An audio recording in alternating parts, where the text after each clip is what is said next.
Assalamualaikum dan salam sejahtera. Okay, sekarang ni kita berada di kondominium teratai mewah, setapak. Okay, untuk rumah ni kita akan buat wiring untuk poin lampu, poin kipas, poin SSO 13M dengan poin aircond. Okay. Poin SSO kita cuma buat satu poin sahaja. Poin aircond pun sama, kita akan buat satu poin je. Poin lampu dengan kipas kita akan adjust. Okay, macam yang ni dekat kawasan ruang tamu. So kita akan letak lagi 4 lampu downlight.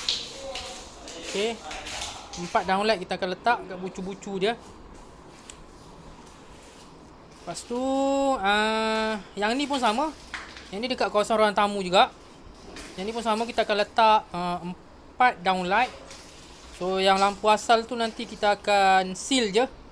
So kita akan loop daripada point yang tu.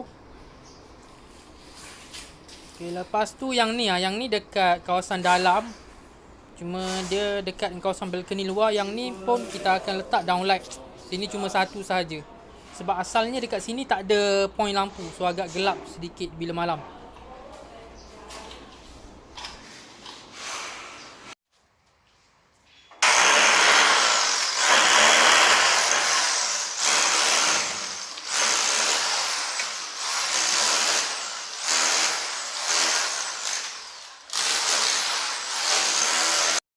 Untuk laluan yang kita akan hack ni, yang ni adalah laluan untuk poin aircond, poin SSO 13M dan juga poin lampu dalam bilik master. Okay, nanti sini kita akan letak pipe conduit. Okay, untuk pergi ke bilik master.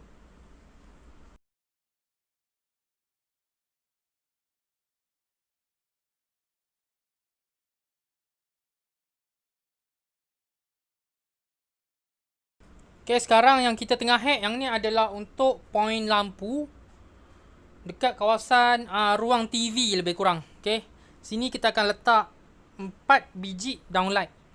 Okay, loop daripada poin lampu yang asal. Okay, Alhamdulillah. Ni yang kita sudah siap hacking. Okay, untuk kita letak laluan pipe. Dan sekarang ni nanti kita akan marking untuk poin downlight yang kita nak pasang. Okay, yang tu laluan pergi ke bilik master bedroom. Okay, yang ni untuk kawasan dekat kawasan TV. Yang ni untuk poin 4 biji downlight. Nanti kita akan tarik kabel. Okay, sekarang ni kita marking dahulu untuk poin downlight yang kita nak hack. Nanti dekat kawasan shilling ni ada 4 unit downlight yang kita nak pasang. Poin yang ni kita tarik terus daripada DB. Okay, ikut laluan pipe conduit yang kita dah hack nanti tu.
Sekiranya anda ada sebarang masalah berkaitan pendawaian elektrik atau memerlukan servis kami, boleh hubungi kami di 011 225 28420.